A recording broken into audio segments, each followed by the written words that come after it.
मुक्ति पहले कदम से शुरू हो जानी चाहिए। यह पहला कदम है, और यही मुक्ति बढ़ते बढ़ते मोक्ष बन जाएगी।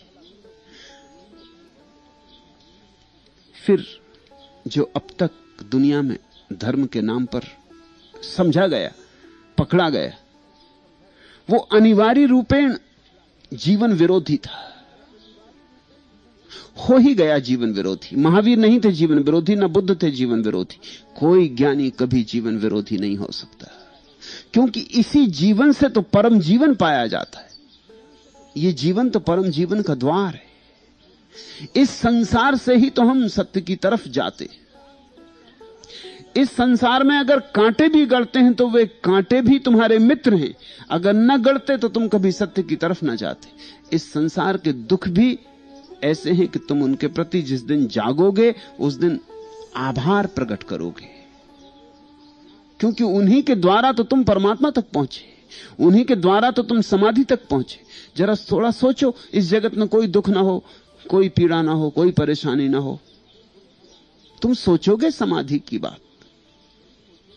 समाधि की तुम्हें याद कौन दिलाएगा? ये कांटे जो चारों तरफ से चुभते तुम्हें सजग रखते हैं, ये तुम्हें समाधि की तरफ ले जाते। इन कांटों का प्रयोजन है। इस जगत के दुख सिर्फ दुख नहीं है, उन दुखों के भीतर बड़ा आयोजन है। उन दुखों में बड़े इशारे छिपे हैं।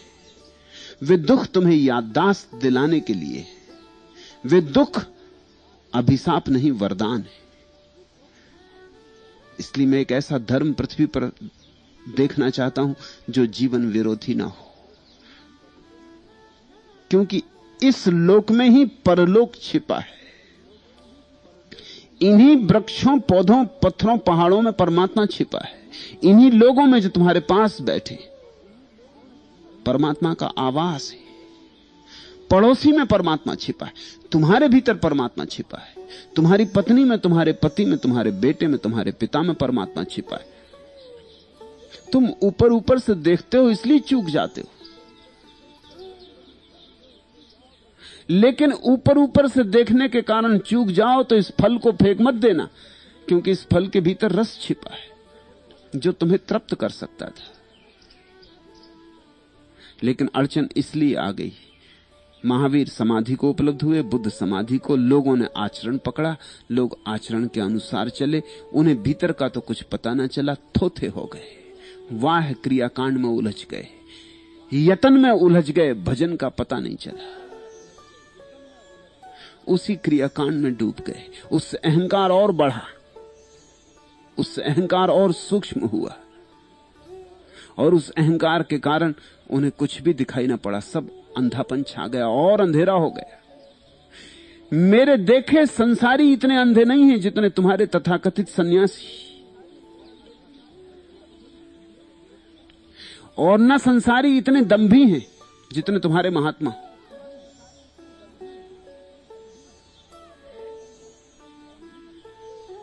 जीवन का एक अपूर्व अवसर है।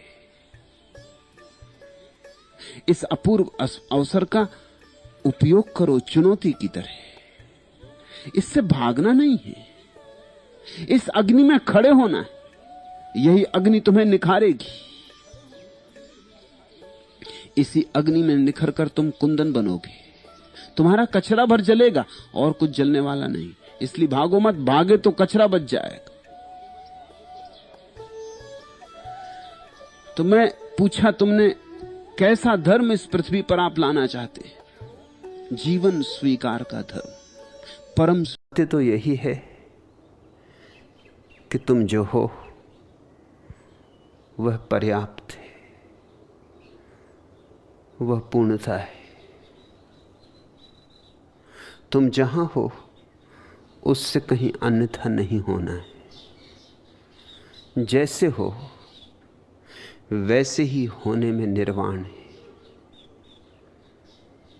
लेकिन इस सत्य को अंगीकार करना निश्चित ही कठिन ही नहीं, जैसा तुम कहते हो असंभव ही है। क्योंकि हमारी सारी शिक्षा दीक्षा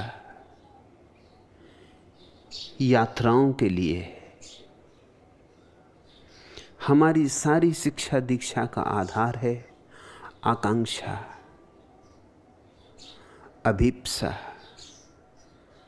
कुछ पाने की दौड़।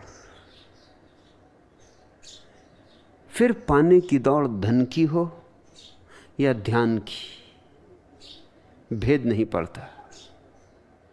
फिर पाने की दौड़ पद की हो या परमात्मा की, भेद नहीं पड़ता। हमारे मन को अड़चन नहीं आती। मन कहता है कोई फिक्र नहीं, पद नहीं पाना है, परमात्मा तो पाना है। पाने की भाषा कायम रखो और मन राजी है। पाने की भाषा मन को जचती, क्योंकि मन पाने की भाषा के सहारे ही जीता है। मन यानी भविष्य। पाने की आकांक्षा तो भविष्य में ही पूरी हो सकती है, अभी और यहीं तो नहीं। अभी और यहीं तो मन के लिए कोई अवकाश ही नहीं बचता। मन को गति करने के लिए स्थान नहीं बचता। मन को चाहिए थोड़ी जगह, आपाधापी करे, भागे दौड़े,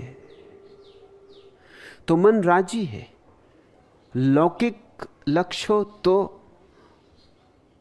अलौकिक लक्ष्य हो तो